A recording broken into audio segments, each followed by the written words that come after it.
क्या क्या डिस्कशन होने का था? एक तो पीएनजी आप लोगों को डिस्कस करना था।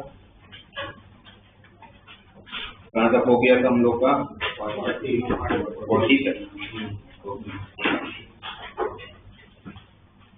ठीक है, आगे बताओ 41 to 60 में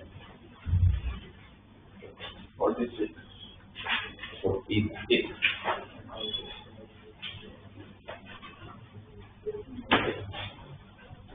Let there are two teams. One team has 7 boys and 6 girls, and other team has 4 boys and 10 girls.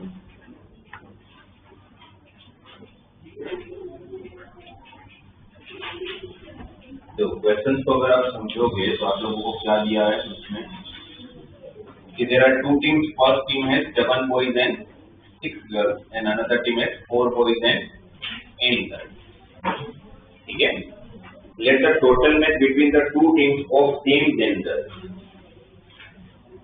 152. Each match is happen between the two players.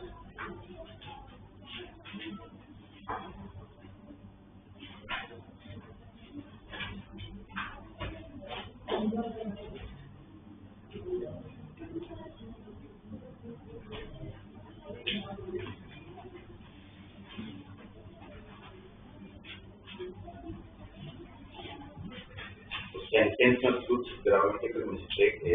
Let the total match between the two teams of same gender.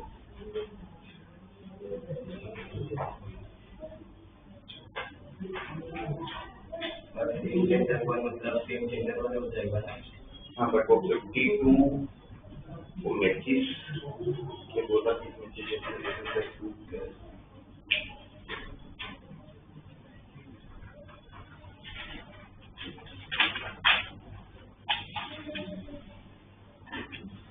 एक minute आप check करना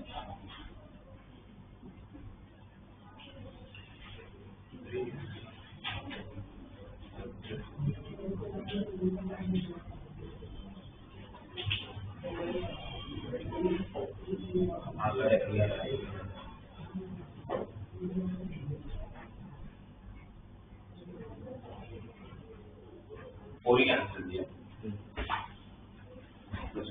ठीक है, questions में थोड़ा सा समझने में थोड़ी प्रॉब्लम आ सकती है, सेकंड सेंटेंस में प्रॉपर्ली वर्डिंग नहीं है। उसमें ऐसा बोला है कि भाई आप लोगों के पास 2 टीमें हैं, राइट, और बोला है कि let the total match between the two teams of same gender, मतलब बॉयज बॉयज के साथ खेलेंगे, गर्ल्स गर्ल्स के साथ खेलेंगे, और वो नंबर ऑफ मैचेस कितने हो रहे हैं? 52, है ना। तो total match between two teams of same gender इस 52 होता तो ज्यादा समझ में आता, वो 1 की जगह पर। तो ठीक है, तो अब आप लोगों को इसका कि टोटल में जब 52 हो रहे हैं तो आप 1 बॉय और 1 बॉय यहाँ से, तो दोनों टीम में से यहाँ से एक को सिलेक्ट करोगे तो क्या लिखेंगे अपने 71, यहाँ से एक को सिलेक्ट करेंगे तो 41, राइट। यहाँ पर 61, यहाँ पर N31, और उसका एडिशन किसके इक्वल है? 52 तो में दिया हुआ है, तो फिर ये तो हो गया 28, तो 16 इक्वल टू 52 माइनस 26 हो जाएगा 24, से 400। क्वेश्चन बहुत ही सिंपल है, बस और साइज समझने में डिफिकल्टी हो सकती है। फिर कौन सा?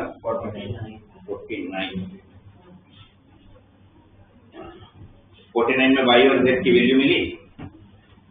2 इक्वेशन है, 2 अननोन है, 1/y प्लस 1/z इक्वल 5/6। तो सीधी बात है, पहले तो क्या करना पड़ेगा? y और z की वैल्यू निकालनी है। क्या करोगे? यहाँ से एलसीएम लोगे तो z plus y upon y z, z plus y कितना दिया? 5, तो 1/yz कितना हो जाएगा? 1/6, 1/6 ना, तो yz कितना हो जाएगा? 6। कोई भी एक अननोन उठा के इसमें डाल देते हैं, सपोज z डालते हैं, तो z को क्या लिखोगे? 6/y, है ना। z क्या होगा? 6/y, एलसीएम लोगे तो y square minus 5y plus 6 equal to 0, तो y minus 2 and y minus 3 equal to 0, तो y इक्वल टू 2 और y इक्वल टू 3। y की दो वैल्यू मिली, y equal to 2 and y equal to 3, और y greater than z है। y 2 होगा तो z कितना होगा? 3, और y 3 होगा तो z कितना होगा? 2, और लेना क्या है? y ग्रेटर देन z, तो ये नहीं लूंगा मैं, ये वाली पॉसिबिलिटी लूंगा, y इक्वल टू 3 और z इक्वल टू 2। और उसके बाद आपको बोला गया है कि ये prime factorization of a natural number n, वो डिवाइजर वाला कंसेप्ट याद है? हम ब्रेक करते थे, इन्होंने ब्रेक करके दिया है। इसके टोटल नंबर ऑफ चॉइसेस कितनी होंगी डिवाइजर की? टोटल डिवाइजर कितना है? क्या होगा? x+1 into y+1 into z+1। और फिर उन्होंने find the number of odd divisors of n including 1। आपको ये टोटल डिवाइजर्स है, फिर आपको चाहिए सिर्फ ओड डिवाइजर्स, है ना? आपको बोला क्या है आप लोगों को क्वेश्चन में, find the number of odd divisors. अगर ओड डिवाइजर्स है तो इसका मतलब तो पक्की बात है कि 2 तो आप ले नहीं सकते, क्योंकि 2 लिया तो फिर D1 हो जाएगा कोई भी हालत में। तो ये जो x जो चॉइस है, x+1 चॉइस होगी नहीं, आपके पास सिर्फ 2 के लिए कितनी चॉइस होगी? 1। कौन सी? नहीं लेने वाली, नहीं लेने वाली, है ना? तो x की तो चॉइस 1 है। 3 को लोगे तो भी ठीक है, नहीं लोगे तो भी ठीक है। 5 को लोगे तो भी ठीक है, नहीं लोगे तो भी ठीक है, क्योंकि 3 और 5 में से मैं कितने भी ले लूं होगा तो और ही। आपके टोटल 4 डिवाइजर्स कितने हैं? y+1 इंटू z+1, और आपके पास y और z की वैल्यू मिल चुकी है। y कितना आपका 3, तो 3+1 is 4, z is 2+1 is 3, तो आंसर इज 12। नेक्स्ट कौन सा? 48। Number of 7-digit number in which sum of the digits is 10 and the digits can take 1, 2, 3। ये मैन्युअली काउंट करना पड़ेगा, बिकॉज इसमें कोई लॉजिक काम नहीं करेगा। आपको क्या बोला है 48 में? भाई 7 डिजिट का नंबर चाहिए, पर इस तरह से चाहिए कि उनका डिजिट का एडिशन करोगे तो हमेशा आंसर क्या आना चाहिए? 10। और वो डिजिट कौन कौन यूज कर सकता है? 1, 2, 3। अगर आप 7 डिजिट का नंबर बना और इसी को लेके बना रहे हो और उसका एडिशन हमेशा 10 ही आना चाहिए, तो फिर आपके पास क्या क्या पॉसिबिलिटी है वो चेक कर लेते हैं। पहला, मैं 1 को मैक्सिमम कितनी बार यूज कर सकता हूँ देख लो। तो 1 को अगर मैं 7 टाइम यूज करता हूँ तो फिर वो एडिशन 7 होगा, तो करेगा नहीं। 1 को मैं अगर 6 टाइम यूज करता हूँ तो क्या होगा? 1 को अगर आप 6 टाइम यूज करते हो तो 6 उसका होगा, एक डिजिट बचा। 2 यूज करोगे तो 6 + 2 8 होगा, 3 यूज करोगे तो 6 + 3 9 होगा, तो वो भी काम नहीं करेगा। 1 को 5 टाइम यूज किया, 1 को 5 टाइम यूज किया तो 8 2 और 8 3 हो सकता है, एक पॉसिबिलिटी हो सकती है, टोटल 10 हो गया। 1 को 5 टाइम यूज करके ये पॉसिबिलिटी हो सकता है। 1 को 4 टाइम यूज करके देखते हैं, कोई हो सकता है कि ये 4 हुआ, तभी भी 6 बचा है, 3 और 2 यूज कर लेता हूँ तो भी चलेगा। फिर 1 को 3 टाइम यूज करके देखता हूँ, कोई पॉसिबिलिटी बनेगी क्या? 1 को अगर 3 टाइम यूज किया और अगर मिनिमम 2 भी अगर 4 टाइम यूज कर लोगे तो भी 11 हो जा रहा है। इसका मतलब ये कि पॉसिबल ही नहीं है फिर तो, है ना? 1 अगर मैं 3 टाइम यूज करता, बाकी सबको अगर मैं 2 भी मान लूं तो भी इसका एडिशन कितना हो जाएगा? 11, तो पॉसिबल नहीं है। 1 को जब 3 टाइम ही काम नहीं करता, फिर ऑब्वियसली 2 टाइम और कुछ भी काम नहीं कर, यही 2 पॉसिबिलिटी बन सकता है। इस 7 को लेके आपको 7 डिजिट का नंबर बनाना है, तो क्या पॉसिबिलिटी? 7 factorial by 5 factorial. इसका आंसर क्या होगा? 7 factorial by 4 factorial into 3 factorial. 7 factorial by 5 factorial का आंसर 42, सही है। और 7 factorial by 4 factorial into 3 factorial, 7 into 6 into 5, 4 factorial cancel, divided by 3 factorial 6, ये कैंसिल तो 35 यहाँ से आ गया। ठीक, 42 और 35 का एडिशन कर लो, क्या आंसर आ जाएगा?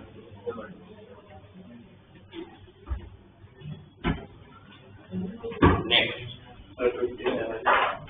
57।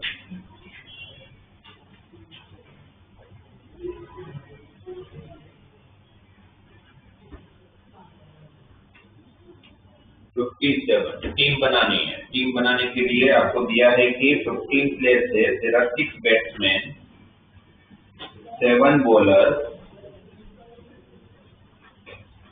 2 wicket keepers, or then the number of ways in which cricket team formed with at least 4 batsmen, 5 bowlers and 1 wicket keeper।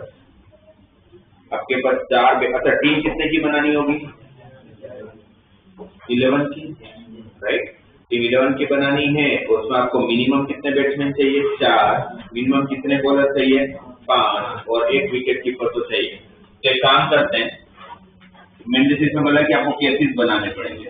First case, अगर मैं 4 बैट्समैन ले लेता हूँ जो उनकी मिनिमम कंडीशन है, 5 बॉलर ले लेता हूँ, एक पॉसिबिलिटी होगा मैं 2 विकेट कीपर लेके खेलूं, हो सकता है।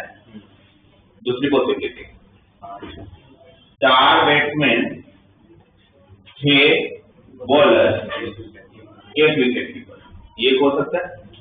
केस 3, 5 बैट्समैन 5 बॉलर और 1 विकेट कीपर, और कोई और कुछ नहीं हो सकती, ये 3 पॉसिबिलिटी हो सकती है।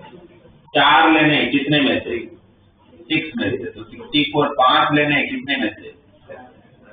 और दोनों wicket keeper, plus 64 into 76 into 2C1 plus 65 into 75 into 161, तो सोल्व करना आंसर आ जाएगा। नेक्स्ट 65,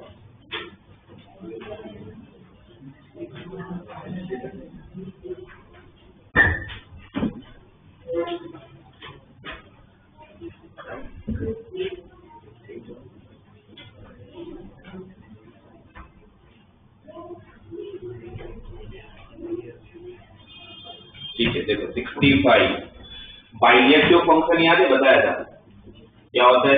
कौन से फंक्शन को हम बाइजेक्टिव फंक्शन बोलते हैं? कौन से? इंजेक्टिव प्लस, और इंजेक्टिव कौन होते हैं? जो 1 to 1 होता है। सब्जेक्टिव कौन होते हैं?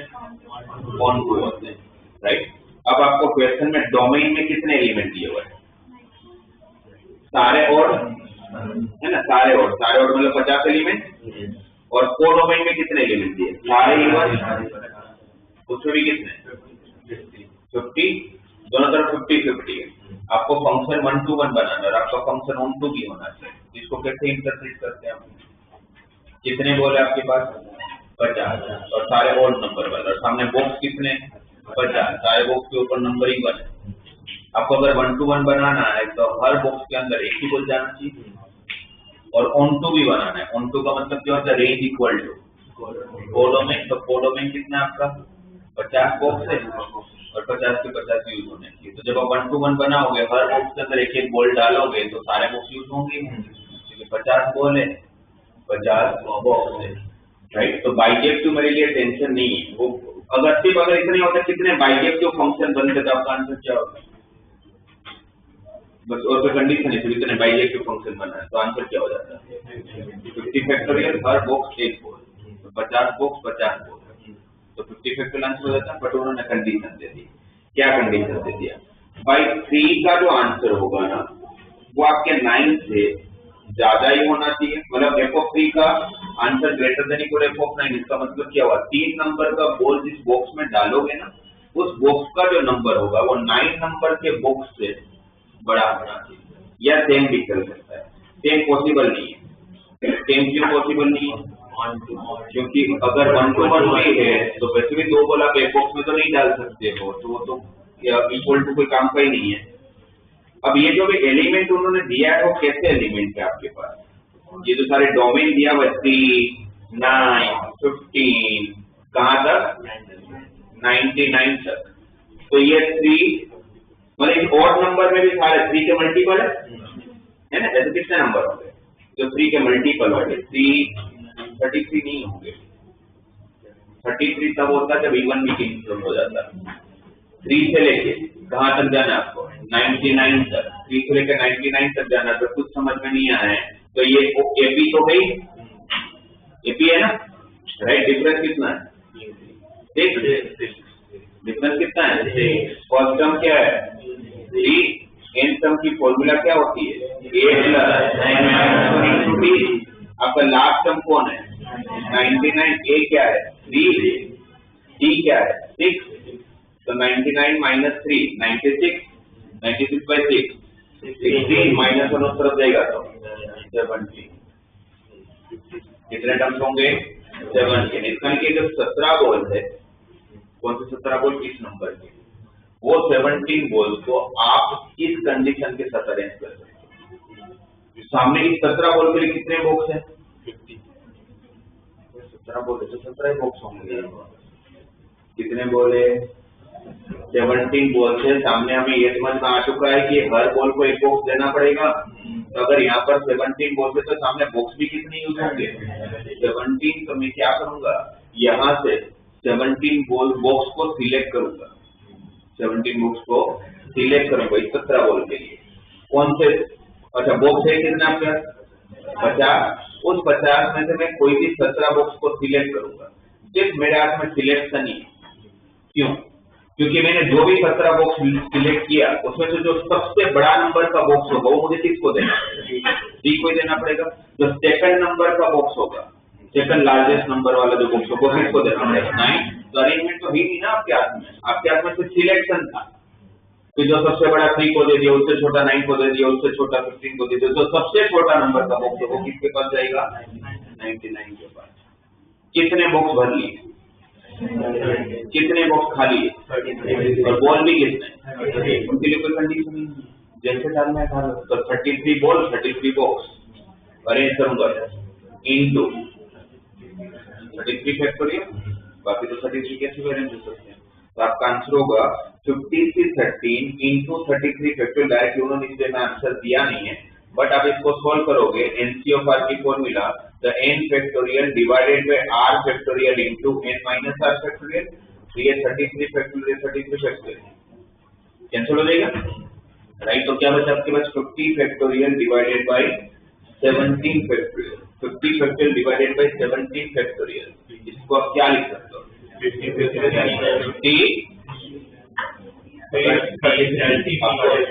ये बचा है आपके पास। डायरेक्टली आंसर नहीं दे देखिए की फॉर्मूला बन जाएगी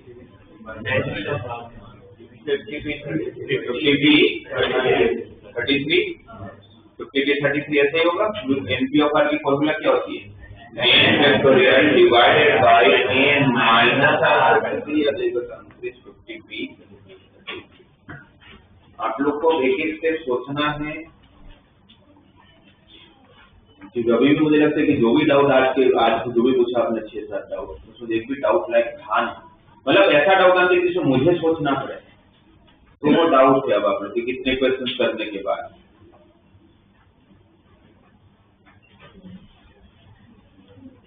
नेक्स्ट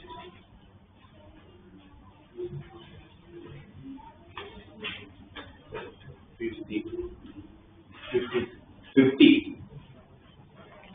अब मुझे लगेगा तो मैं आपको बताऊंगा, ठीक है। The number of 4 digit number of HCF with 18 is 3, ये ठीक है।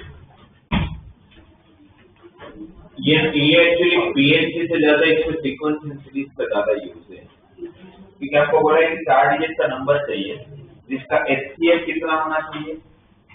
The number of 4 digit number of HCF with 18 is 3। आपको 4 डिजिट का नंबर लेना है और वो 4 डिजिट का नंबर लेना है जिसका 18 के साथ जब आप एचसीएफ लोगे तो हाईएस्ट कॉमन फैक्टर कितना आना चाहिए? 3 आना चाहिए। खुद 18 में आप देखोगे तो 18 खुद के अंदर अगर प्राइम फैक्टराइजेशन करें तो 18 3 का मल्टीपल तो होता ही है, राइट। और आप लोगों का 18 3 का भी मल्टीपल होता है, 18 2 का तो होता ही है, 3 का होता है, 6 का होता है, 9 का होता है, फिर 18 का होता है। अगर कोई भी नंबर 4 डिजिट का है, दुनिया का कोई भी नंबर 18 के साथ अगर उसका एचसीएफ हाईएस्ट कॉमन फैक्टर अगर 3 आ रहा है, इसका मतलब क्या हुआ? मैं ऐसा कोई नंबर ले ही नहीं सकता हूँ अब जो 6 से डिविजिबल होगा या 9 से होगा, या अगर 6 से हो जाएगा जो नंबर लोगे अगर, तो हाईएस्ट कॉमन फैक्टर कौन हो जाएगा? 6 हो जाएगा।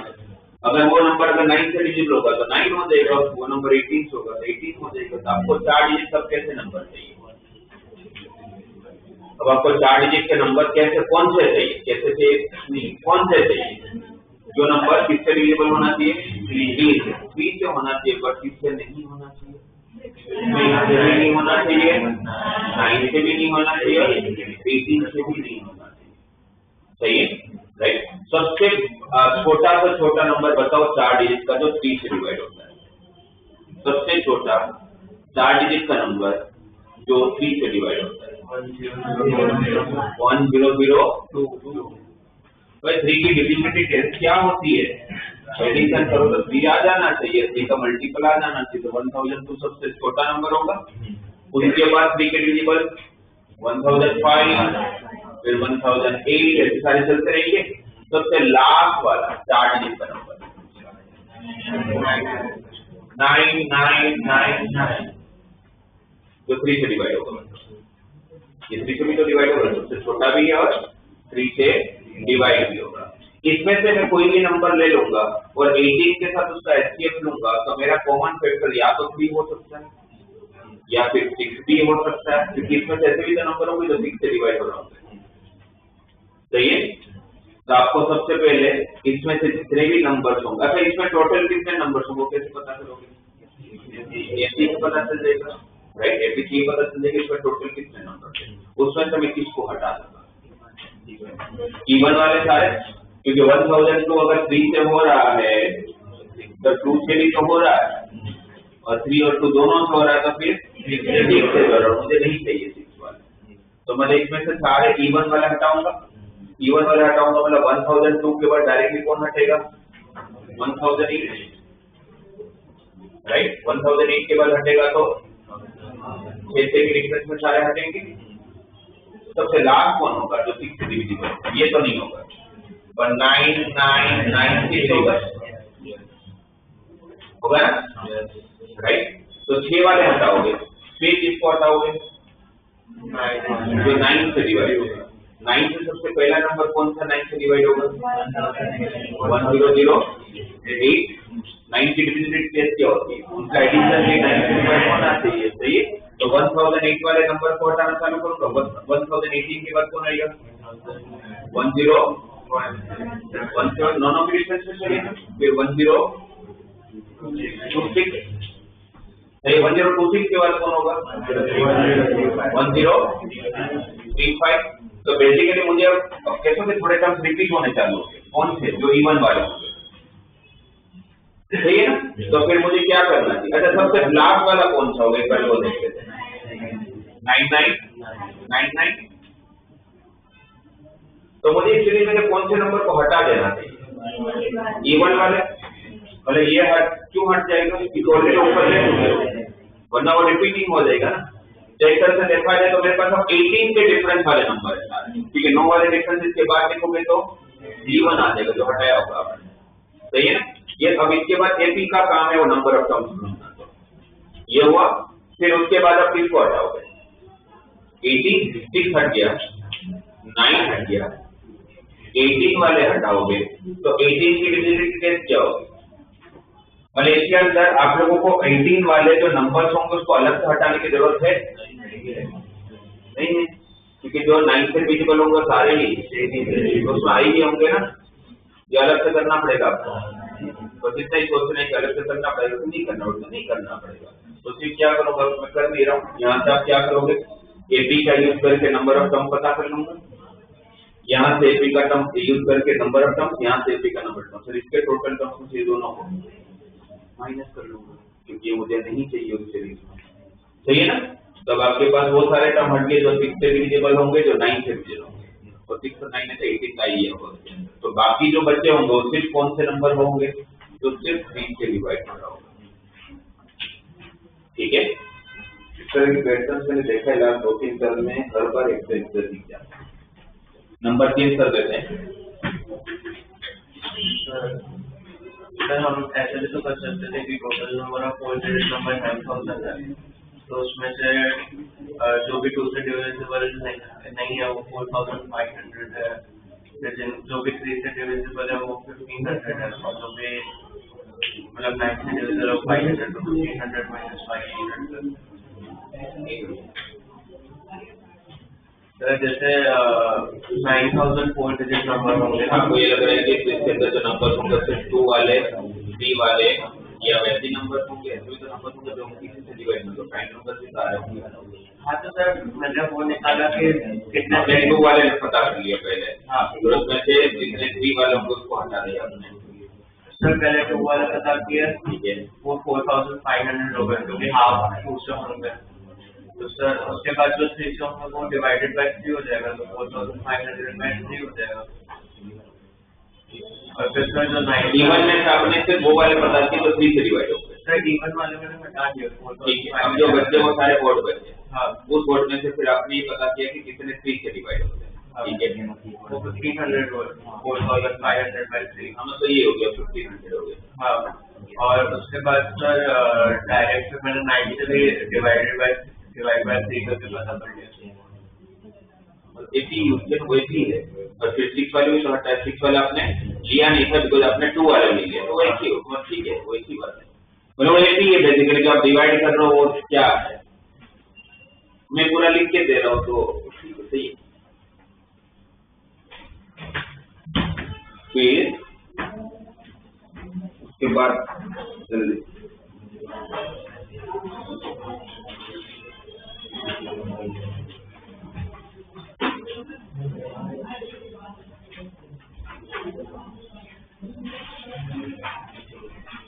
और कोई रह गया हो तो जल्दी से बताओ।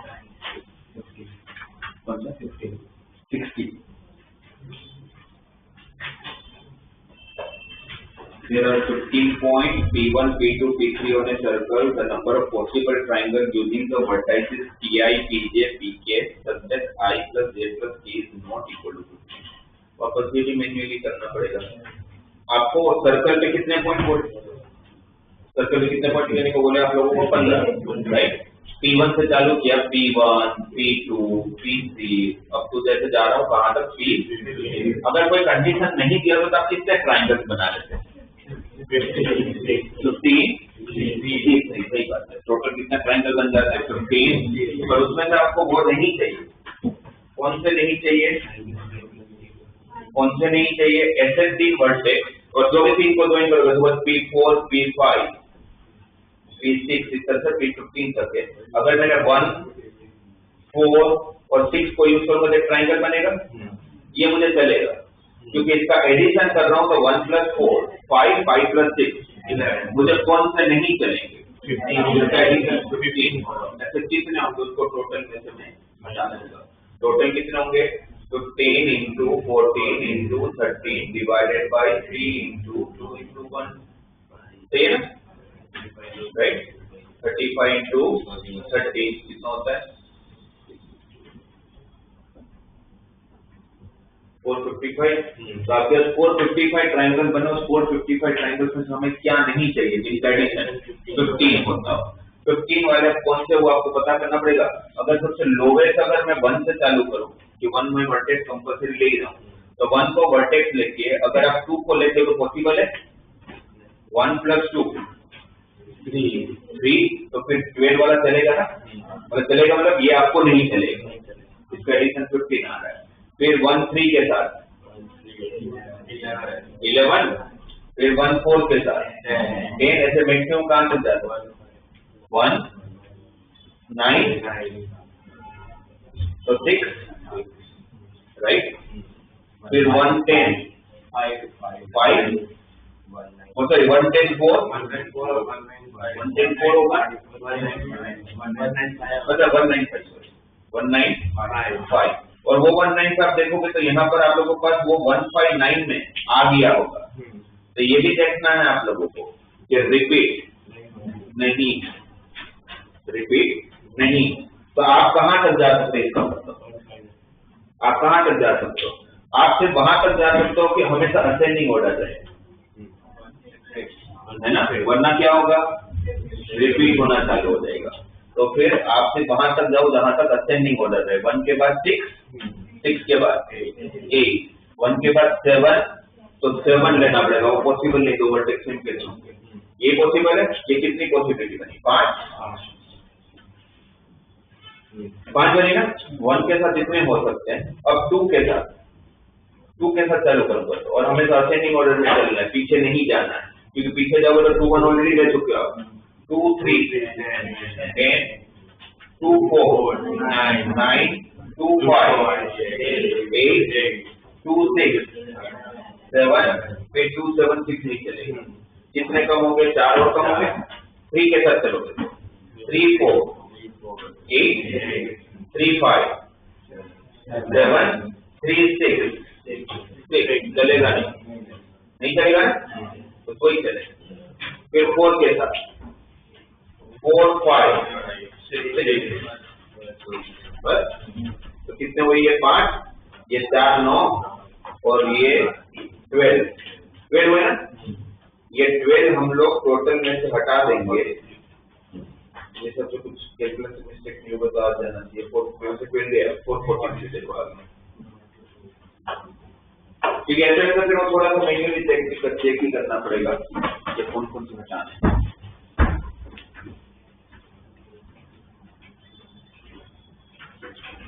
और कुछ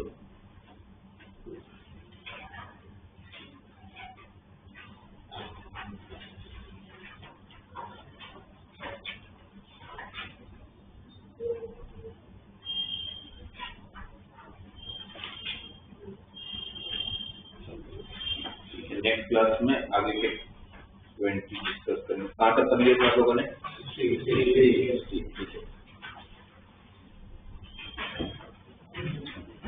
और 20 + 20 तो 40 डिस्कस करेंगे। 100 का डिस्कस करेंगे next class.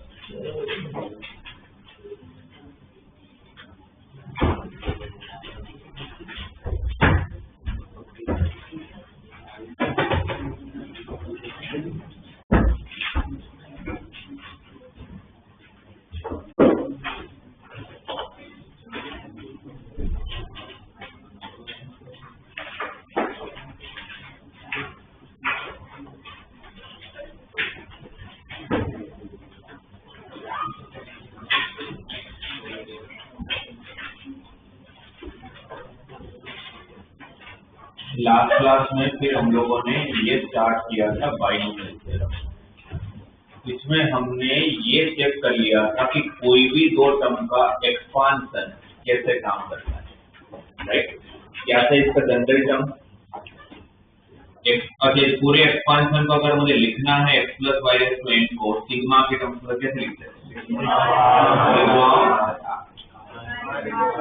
r = 0 to n x का पावर और y का पावर r। टोटल अगर पावर n है तो टोटल टर्म कितने होंगे? n+1। कोई भी टर्म अगर चेक करे तो उसके अंदर x और y दोनों के पावर का एडिशन हमेशा किसकी करोगे? राइट। r को अगर 5 रखते हो तो कौन सा टर्म नंबर? 6। r को 10 रखते हो तो 11। तो इसका जनरल टर्म क्या था? ये तो हो गया एक्सपांशन पूरा। तो क्या था? p of r+1 equal to c of r x⁻n y⁻r। ये ठीक है। अब अगर आप लोग हमें दिया हुआ है कि 2x - 1/3x² raised to power 10, 2x - 1/3x² raised to power 10, और क्वेश्चन ये है, अब जिनको पूछूंगा वो आंसर देंगे। इसमें किसी को डाउट? ये क्लियर है सबका? ठीक है। 2x - 1/3x² raised to power 10 ये एक्सपांशन करो, आपको बताना है। ये जो मैं पूछ रहा हूँ 2x - 1/3x² raised to power 10 के एक्सपांशन में मुझे फाइंड करना है 6 टर्म। तो कैसे करोगे? कैसे करा जाएगा? 3 5 + 1 ईयर।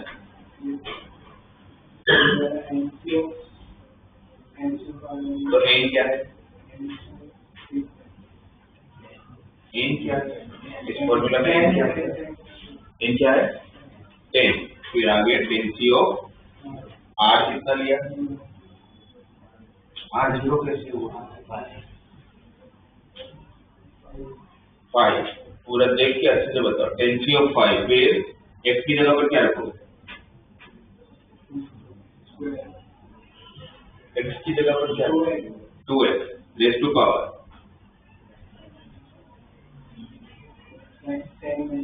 10 - 5 5 y की जगह पर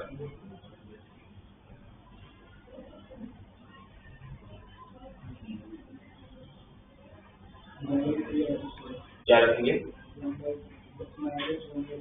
-1/3x²। और उसका पावर कितना होगा? 5। ये ठीक है। n c of r x raised to power n - r y raised to power r। अब इसको जब सोल्व करोगे तो आपके पास 10c5 सारे कांस्टेंट साथ में ले लेंगे 10c5 into 2 raised to 5 into -1/5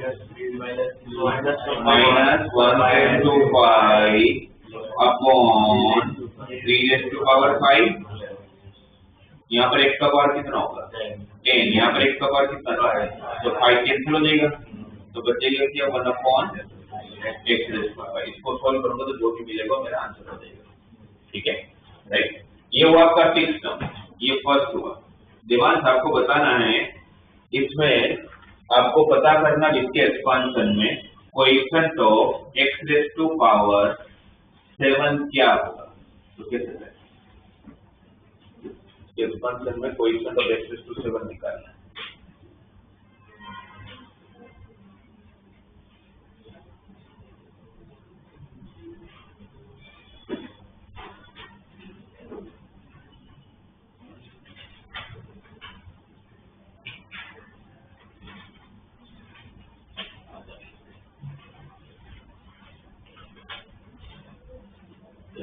क्या करोगे, कौन सा टर्म फाइंड करना है।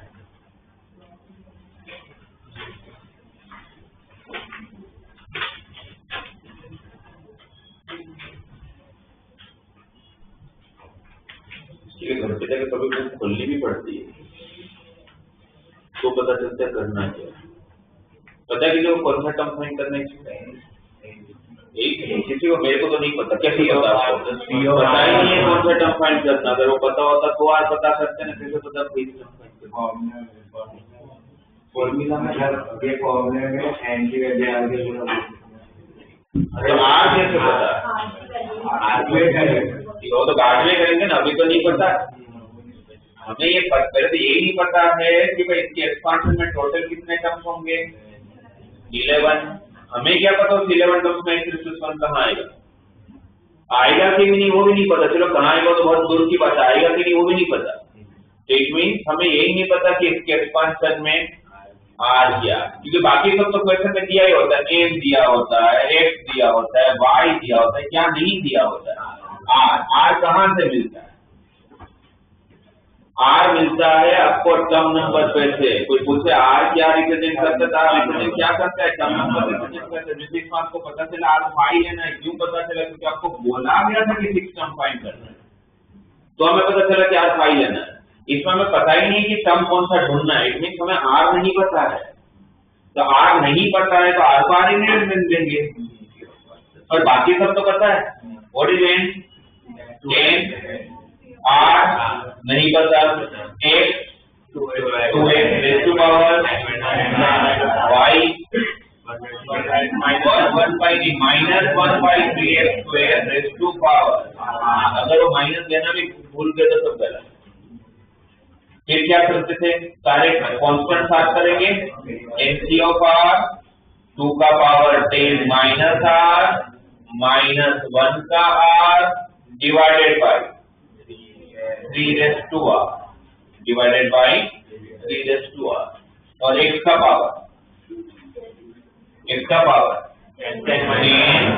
माइनस R, और यहाँ पर x का पावर कितना होगा 2R। अगर ऊपर जाएगा न्यूमरेटर में तो बेस में तो पावर का एडिशन तो -2R का, तो 10 minus R minus 2R, x का पावर कितना हो गया। और वो 10 माइनस 3R हमें क्या चाहिए, वो 10 माइनस 3R हमें क्या चाहिए 7। तो फिर वो 3 इक्वल टू 3R है ना, 3 इक्वल टू 3R, तो R इक्वल टू R की वैल्यू क्या कैसी नहीं चलती, मतलब कौन सी वैल्यू आएगी तो नहीं पॉसिबल फ्रैक्शनल और नेगेटिव, क्योंकि किसी का भी टर्म नंबर पॉइंट में या फ्रैक्शन नेगेटिव में तो नहीं होने वाला। तो R1 है, ये तो पॉसिबल है। R1 है तो कौन सा टर्म नंबर होगा, इसका जो सेकंड टर्म होगा उसमें x raised to 7 आता होगा।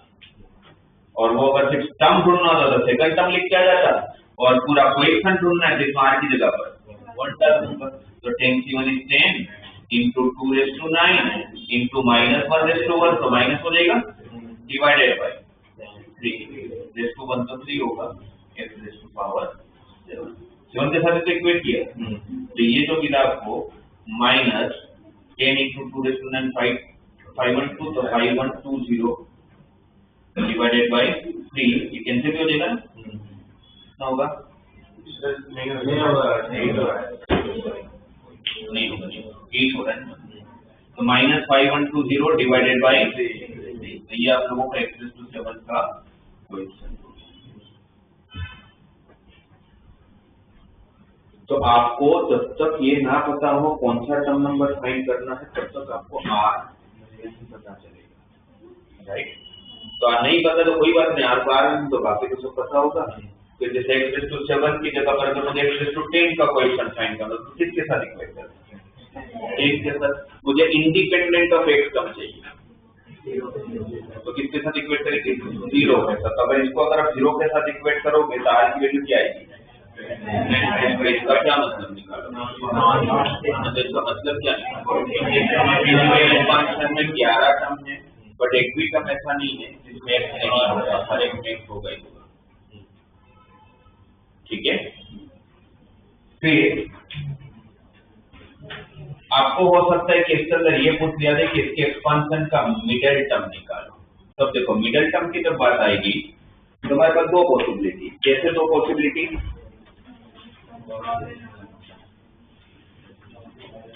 जब हम लोग एक्सपांशन करेंगे तो अभी तो हम लोग सिर्फ पॉजिटिव इंडेक्स की बात कर रहे हैं, तो अगर पॉजिटिव इंडेक्स की बात कर रहे हैं तो फिर हमारे पावर या तो ऑड नंबर होगा या तो इवन नंबर होगा, राइट? n को लेके हमारे पास दो ही पॉसिबिलिटी है, कौन कौन सी? या तो ऑड होगा और इवन होगा। n की पावर की बात कर रहा हूँ, पावर या तो ऑड होगा या तो अगर पावर ऑड हुआ तो टर्म्स कितने होंगे? एंड पावर ऑड हुआ तो टर्म्स कितने होंगे? भाई टोटल नंबर ऑफ टर्म्स आपके पावर से ज्यादा होता है ना, तो अगर पावर अगर ऑड है तो टर्म्स कितने होंगे? इवन। पावर 10 पावर 11 है तो टर्म्स कितने? 12। और पावर इवन हुआ तो टर्म्स कितने? ऑड। और अगर टर्म्स अगर ऑड है तो आपके पास एक ही मिडिल टर्म होगा। जैसे अगर पावर मेरा 10 है तो टर्म्स कितने? 11। तो 11 टर्म्स मिडिल टर्म कौन सा? ये एक ही होगा, पहले 11 टर्म है T1, T2, T3, T4, T5, T6, T7, T8, T9, T10 और T11। तो मिडिल टर्म कौन सा होगा? एक ही होगा ना। तो अगर टर्म्स अगर ऑड है तो आपके पास एक ही मिडिल टर्म होगा, कौन सा? कौन सा मिडिल टर्म होगा? तो मैं इसको बोल सकता हूँ n/2 plus 1 term. Yes. Power अगर आपका 10 था तो आपका मिडिल टर्म कौन सा आ रहा था? 6 आ रहा था। तो 6 मतलब कैसे हो जाएगा? 10/2 5, 5 प्लस 1 6 टर्म मेरा मिडिल टर्म हो जाएगा। क्योंकि जब तक मुझे टर्म नहीं पता चलता तब तक ये जनरल टर्म कोई काम का नहीं है, क्योंकि तभी तो आर मिलेगा आपको। और अगर टर्म्स इवन होंगे और नंबर पावर ऑड है तो टर्म्स कितने हो जाएंगे? इवन। अगर टर्म्स अगर इवन होंगे तो फिर एक मिडिल टर्म नहीं होगा, दो मिडिल टर्म होंगे। कौन कौन से? वो मिडिल टर्म्स कौन कौन से होंगे? तो मैं ऐसे बोल सकता हूँ n plus 1/2 n plus 3/2 terms. जैसे पावर अगर सपोज 9 होता तो टर्म्स कितने होते? 10। और अगर टर्म्स 10 होते तो फिर कौन कौन से मिडिल टर्म बनता? 5 भी बनता और 6 भी बनता। तो 9 प्लस 1 10, 10/2 5, 9 प्लस 3 12, 12/2 तो फिर आपको दो टर्म ढूंढ के आना है, 5th टर्म भी ढूंढना है और 6th टर्म भी ढूंढना है, ठीक है? तो ये हम लोग ये चार्ट ध्यान रख लेंगे कि टर्म, क्योंकि दो ही पॉसिबिलिटी है, पावर या तो ऑड होगा, पावर या तो इवन होगा। ऑड होगा तो टर्म्स इवन होंगे क्योंकि एक टर्म ज्यादा होता है पावर से, और टर्म्स इवन होंगे तो फिर दो मिडिल टर्म होंगे। पावर इवन हुआ तो टर्म्स ऑड होंगे, टर्म्स ऑड होंगे तो एक मिडिल टर्म होगा। तो इस केस में आपको ढूंढना था मिडिल टर्म कौन सा है? पावर 10 तो टर्म्स 11 में तो एक ही मिडिल टर्म होगा, दो होंगे? एक ही होगा। कौन सा? 10/2 5, 5 प्लस 1 6 टर्म। तो यहाँ पर ढूंढना तो वही आपका आंसर हो जाएगा मिडिल टर्म का भी, सही है? तो अगर मिडिल टर्म बोले तो पहले पता करेंगे कौन सा मिडिल टर्म है और उसके लिए वो चार्ट ध्यान रखेंगे, ठीक है? फिर एक चीज और ये हो सकता है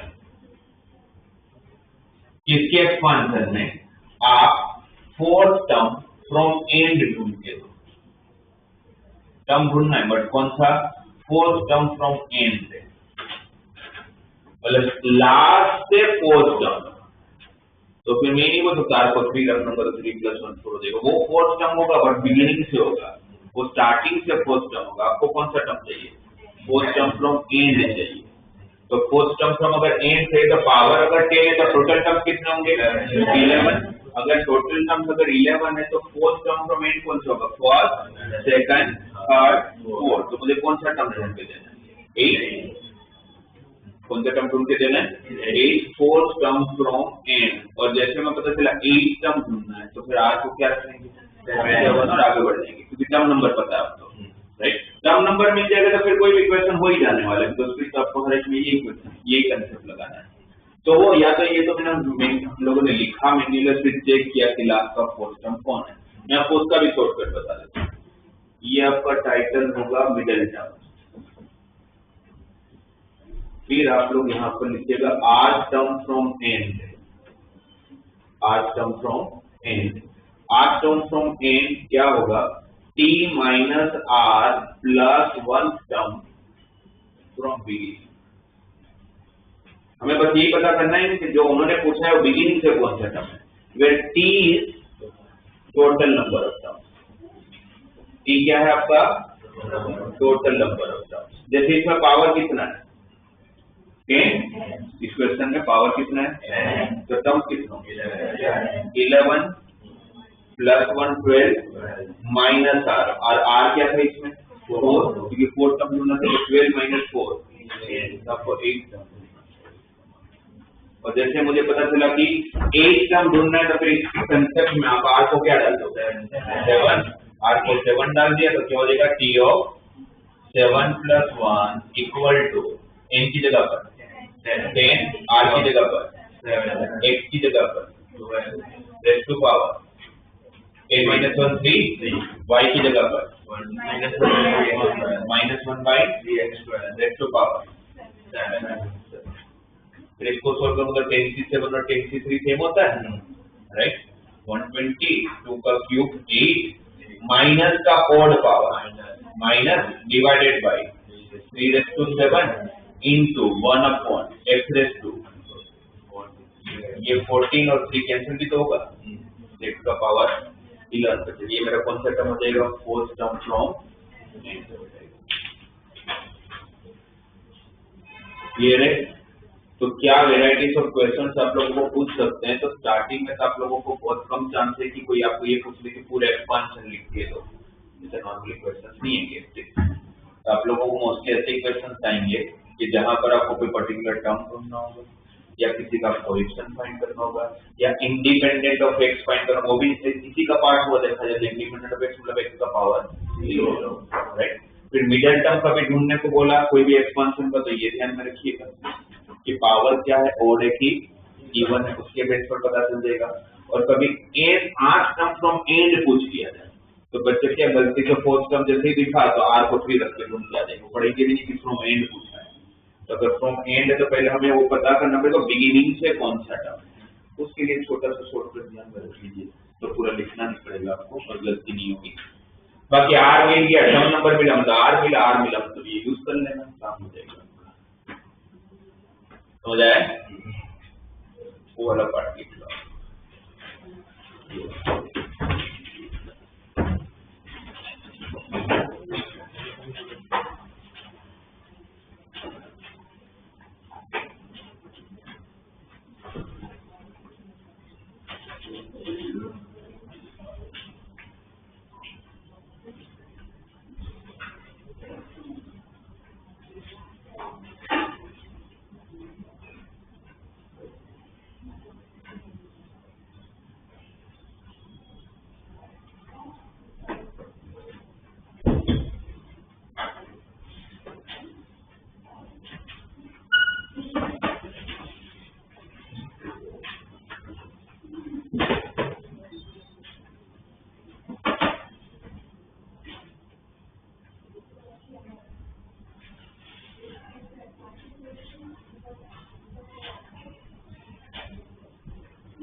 यहाँ पर एक क्वेश्चन लिखा है मैंने सब लोगों को एक दूसरे से डिस्कस किए बिना दिया है 3/2x² - 1/3x raised to power 6 के एक्सपांशन में वो टर्म की वैल्यू फाइंड करके देना है which is independent of x independent.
So 5/4.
क्या होगा जैसे देखो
कितना आ रहा है? कितनों का आया? 5/4 5/12 ठीक है, 5/12।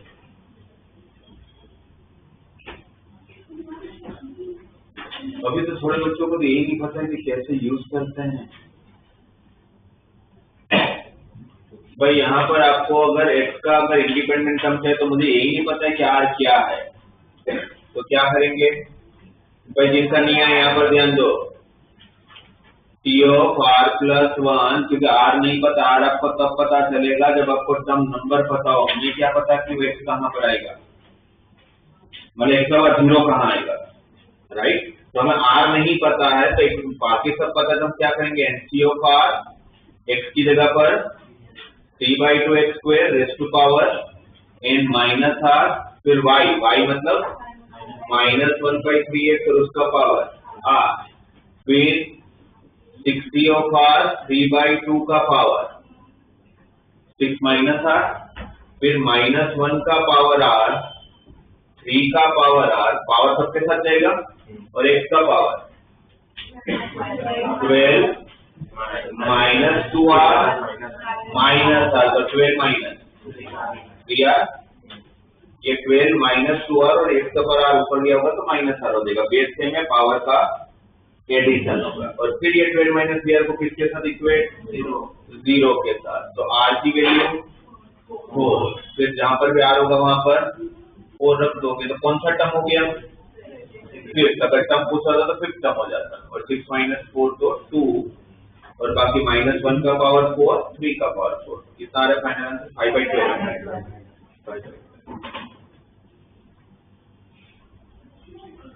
करेक्ट।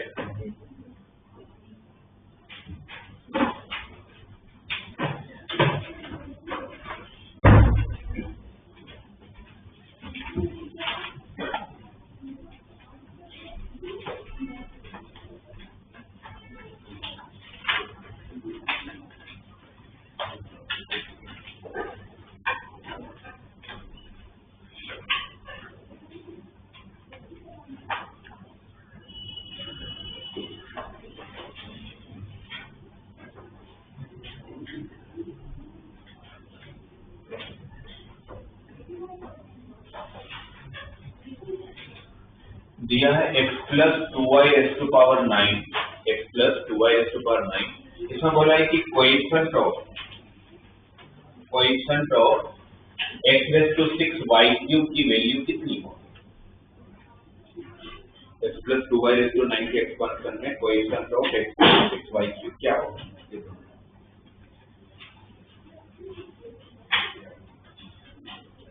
और x + 2y का पावर 9 दिया हुआ है, फाइंड करते हैं क्या होगा।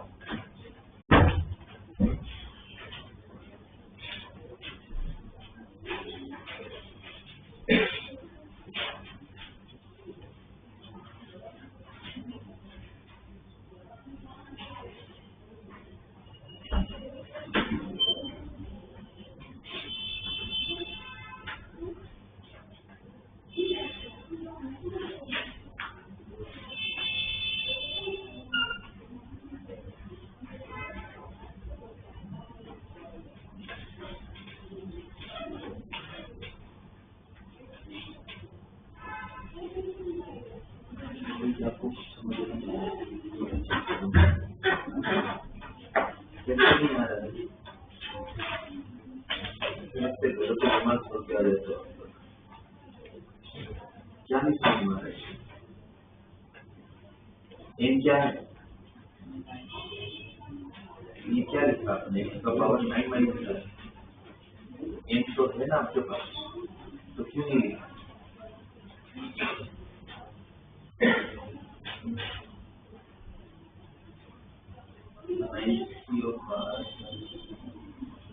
NCO पर x raised to power x मतलब ये है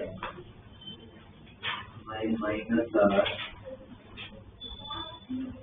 और y कौन है 2y इसका पावर r, इसे तो ब्रैकेट ओपन करते हैं, ये जो पावर r होगा वो दोनों का होगा, तो 2 का पावर r, x का पावर 9 माइनस r, y का पावर r, वो किसका कोएफिशिएंट फाइंड करना है, तो x का पावर जो 9 माइनस किसके साथ इक्वल है,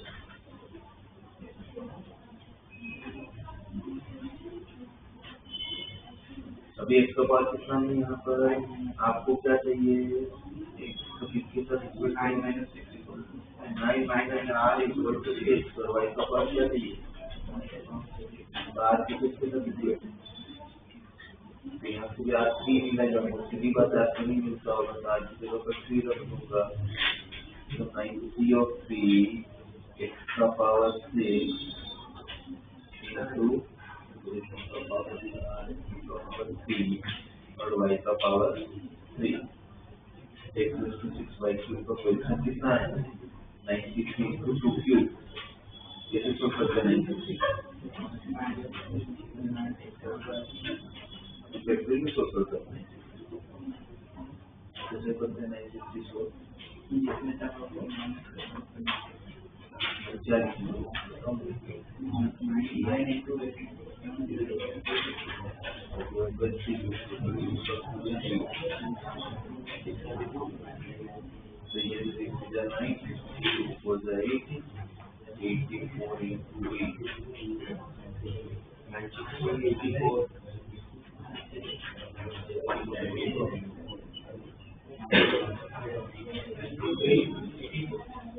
क्या है आर की वैल्यू? आर की वैल्यू 3. तो फाइनल आंसर 672 x6y3. तो x6y3 का कोएफिशिएंट कितना हो गया? 672. आया सबका?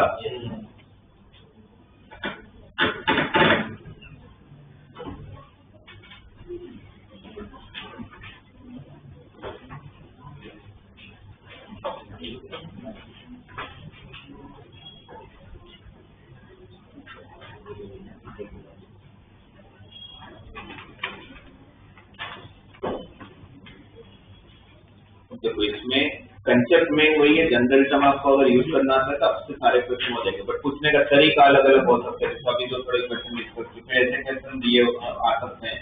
बोला है 2 + a⁵50 2 + a⁵50 के एक्सपांशन में 17th और 18th टर्म की वैल्यू इक्वल है। 17th और 18th टर्म की वैल्यू इक्वल है, तो पूछा ए क्या होगा? ए ढूंढते जाना। कहां पर? 17th और 18th टर्म की वैल्यू अगर इक्वल है तो फाइंड द वैल्यू ऑफ ए। अगर मेरे को दिया है कि 17th term equal to 18th term, तो 17th टर्म है तो आर को क्या लोगे? 16। तो एनसी ऑफ आर मतलब 16, 2 का पावर 34, 50 - 16 और a का पावर 16। जैसे 18 टर्म तुमने बताया तो 17 तो 53, 2 का पावर 33 और a का पावर 17। तो हमने वापस जनरल टर्म का कंसेप्ट यूज कर लिया। एक ही अननोन है, एक सोल्व करते हैं। a का पावर 17, a का पावर 16 कट होगा तो यहाँ पर एक पर a बचेगा। 2 का पावर 33, 2 का पावर 34, 33 कट होगा तो यहाँ पर एक पर 1 बचेगा। ठीक है ना? 50 से 16 ऑब्वियसली इतना बड़ा तो सोल्व नहीं कर रहा होगा, तो एनसीओ आर की फॉर्मूला लगा लेते हैं। NC of r n factorial divide by r factorial into n - r factorial. 2 एक पर बचा था, सही है ना? तो 50 से 17 50 factorial divided bye 17 factorial into 33 factorial और एक बार ये बचा है। फिर क्या करते थे? इतने बड़े बड़े फैक्टोरियल होता था तो कैंसिल करवा लेते थे। जो बड़ा नंबर होता था तो 34 बड़ा है तो 34 इंटू, इस तरफ 17 बड़ा है तो 17 इंटू ये भी कट, 17 टू 34 भी कट और 2 और 2 भी कट, तो बचा ही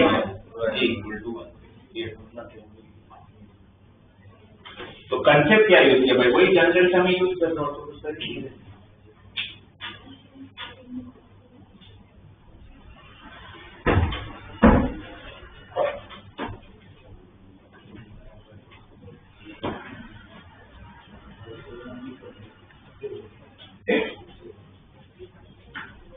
उसके बाद वाले में ऐसा दिया हुआ है, बोले क्वेश्चन ऐसे, so that the middle term in the expansion of 1 + x⁵2n is 1 × 3 × 5 up to the 2n - 1 divided by n factorial into 2n into x⁵2n। ये प्रूव करता है कि इसका मिडल टर्म जो होगा वो ये, इसका मिडल टर्म ये आपको प्रूव करते हैं। अभी मैंने मिडल टर्म का आपको थोड़ी देर पहले कंसेप्ट बताया। क्या चेक करते हैं मिडल टर्म में? सबसे पहले पावर ओड की इवन है, क्या लिख रहा है? इवन। 2n कैसा नंबर होता है? और टर्म्स कितने? और तो मिडल टर्म 1 या 2? 1। पावर ओड होगा, पावर इवन है तो टर्म्स ओड तो एक ही मिडल टर्म कौन सा होगा मिडिल टर्म? क्या सिखाया आप लोग को? n/2 plus 1 term. n मतलब कौन? पावर, तो इसमें पावर 2n, तो 2n/2 प्लस 1 टर्म, ये आपका मिडिल टर्म होगा। तो अगर ये आपका मिडिल टर्म होगा तो आंसर क्या है? इसका मतलब कि अभी आप कौन सा टर्म ढूंढ के देना है? n+1। और अगर हमें ये पता चला कि हमें अगर n+1 टर्म ढूंढना है तो r को क्या लेना पड़ेगा? n, r को क्या लेना पड़ेगा? n। तो t ऑफ n+1 फॉर्मूला मतलब वो जनरल टर्म क्या है हमारा? n क्या है? 2n। c of n, x की जगह पर 1 रेज़ टू पावर y की जगह पर x उसका पावर। भाई वो तो x और y जो मर्जी है वो दे सकते हैं, आपको वो सब नहीं सोचना है कि उन्होंने क्यों y की जगह पर x दिया। आपको अपना दिमाग ही नहीं लगाना है, जो वो लोग दे रहे वो x है, जो वो लोग दे रहे वो y है। ठीक है, 1 का तो समथिंग पावर 1, क्या बचा? चलो इतनी सूचना तो आगे है ना, बाकी का देखते हैं, सोल्व करते हैं। ये लाना है तो सीधी बात है, इसको सोल्व करना पड़ता होगा। तो इसमें c की फॉर्मूला लगाऊंगा, NC of r 2n factorial divided by n factorial into वापस n माइनस n भी नहीं होगा into x raise to power n।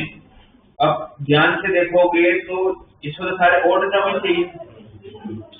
2n factorial को अगर लिखना चालू करो तो 2n minus 1, 2n minus 2, 2n minus 3, कहाँ तक जाएगा?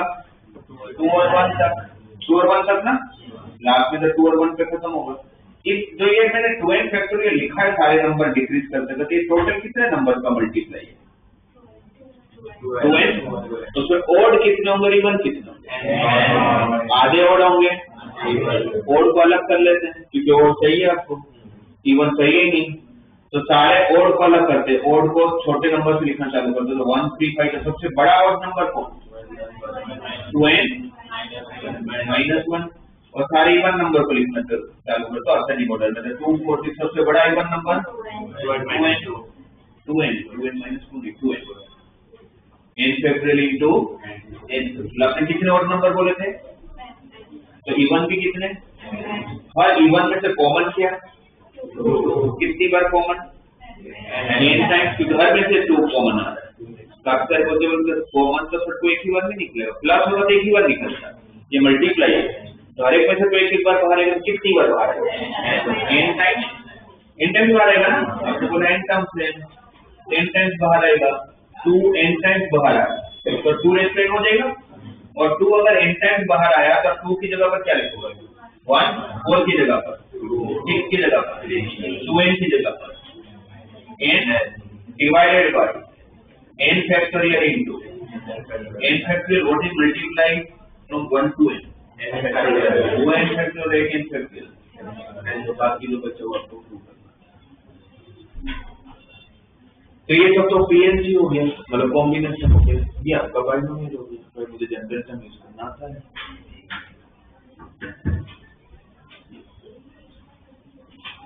आए समझ में?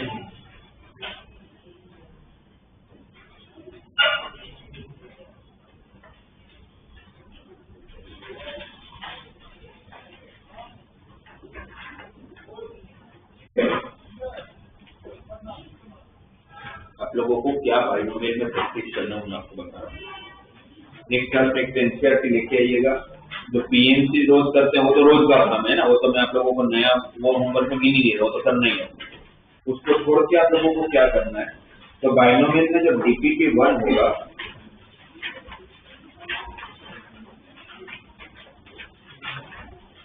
उसका थर्ड क्वेश्चन से आपको लिखना है, मतलब थर्ड क्वेश्चन से करना है। कहां तक मैं आपको बता रहा हूँ, 15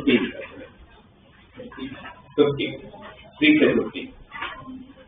1 2 काम का नहीं है तो छोड़ दो, वो मैं आपको बता दूँ। 3 to 15 सब में वही है, या तो मिडिल